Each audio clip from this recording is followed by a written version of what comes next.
मुंबईत राहणाऱ्याला मराठी भाषा आलीच पाहिजे अशी काही सक्ती नाही आहे।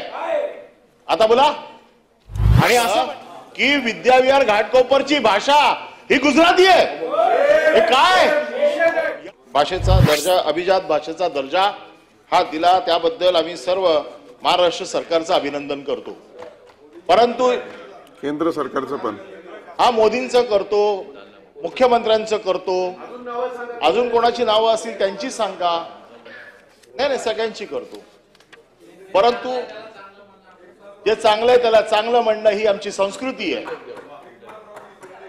आणि ज्या वेळेला मराठी भाषेचा हा दर्जा, साधारण अपेक्षा अशी आहे की ज्या मराठी भाषेचं सांस्कृतिक महत्त्व महाराष्ट्रामध्ये एवढं मोठं प्रचंड आहे, या मराठी भाषेला दुय्यम दर्जाची वागणूक ही राष्ट्रीय स्वयंसेवक संघाकडनं काल दिली गेली। राष्ट्रीय स्वयंसेवक संघाचे ज्येष्ठ नेते भैयाजी जोशी यांनी काल विद्याविहार येथील सभेत असं सांगितलं की मुंबईत राहणाऱ्याला मराठी आलंच पाहिजे असं काय कंपल्सरी नाहीये। काय चाललंय काय? मुंबईत राहणाऱ्याला मराठी भाषा आलीच पाहिजे अशी काही सक्ती नाहीये। आता बोला। आणि असं म्हटलं की विद्याविहार घाटकोपरची भाषा ही गुजराती आहे, हे काय?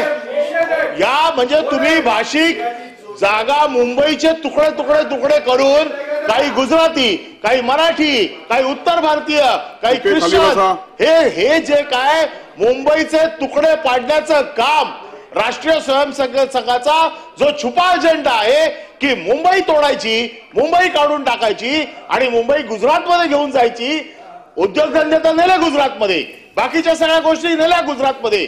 आता मुंबईतल्या तुकड्यांना गुजराती भाषा घाटकोपरची, म्हणजे घाटकोपरमध्ये कोण मराठी राहत नाहीत, घाटकोपरमध्ये कोण इतर भाषिक राहत नाही, हे कुठलं स्तोम माजवलं जात आहे या मुंबईमध्ये आणि त्याचा साधा कोण निषेध देखील करत नाहीये। आणि म्हणून ताबडतोब राष्ट्रीय स्वयंसेवकाच्या भैयाजी जोशींनी मुंबईची माफी मागायलाच पाहिजे। मराठी भाषेचा अन्याय जसा छत्रपती शिवाजी महाराजांचा अन्याय आम्ही सहन करणार नाही, तसाच मराठी भाषेचा देखील अन्याय आम्ही सहज करणार नाही। मुंबई ही महाराष्ट्राची राजधानी आहे, मुंबईत येणाऱ्या माणसाला मराठी समजलंच पाहिजे, त्याने मराठी किमान बोलण्याचा प्रयत्न केलाच पाहिजे।